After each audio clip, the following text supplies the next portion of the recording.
campsite, this was a good one. We scored. It's super nice out here right now too.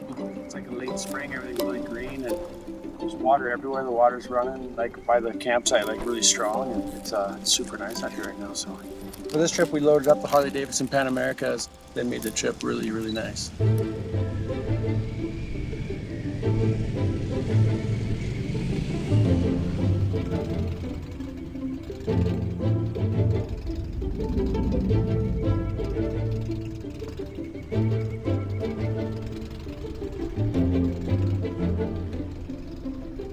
In this surreal dreamscape, it's time for a different kind of adventure.